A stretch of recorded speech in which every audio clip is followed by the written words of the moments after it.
वज़ीर आज़म की ज़ेर सदारत पार्टी की सेंट्रल एग्जीक्यूटिव कमेटी का इजलास जारी है। इजलास में मुल्क की सियासी सूरत हाल का जायज़ा लिया जा रहा है। इजलास में पार्टी के इंतज़ामी अमूर पर भी तबादला ख्याल किया जाएगा।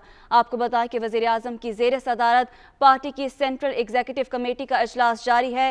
इजलास में मुल्क की सियासी सूरत हाल का जायज़ा लिया जाएगा। इसी बारे मज़ीद जान लेते हैं अपने नुमाइंदे उमर जट से। जी उमर, आगाह कीजिएगा। जी, वज़ीर आज़म इमरान खान की ज़ेर सदारत जो पाकिस्तान तहरीक इंसाफ की सेंट्रल एग्जीक्यूटिव कमेटी है, उसका इजलास वज़ीर आज़म हाउस में अब से थोड़ी देर पहले शुरू हुआ है।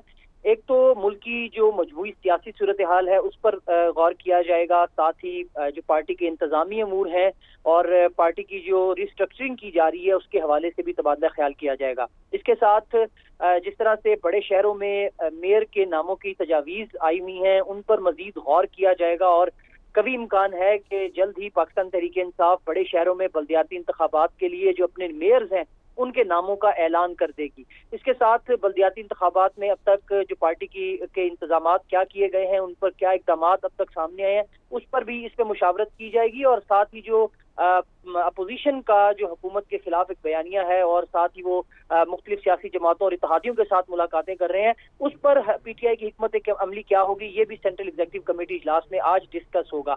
इस इजलास के बाद वज़ीर आज़म इमरान खान ने एक और पार्टी रहनुमाओं और पार्टी के जो तर्जमान है उनका इजलास भी बुला रखा है, जिसमें दीगर जो अमूर हैं पार्टी का बयानिया है उस पर मुशावरत की जाएगी। जी बहुत शुक्रिया उमर जट, हमें अपडेट कर रहे थे।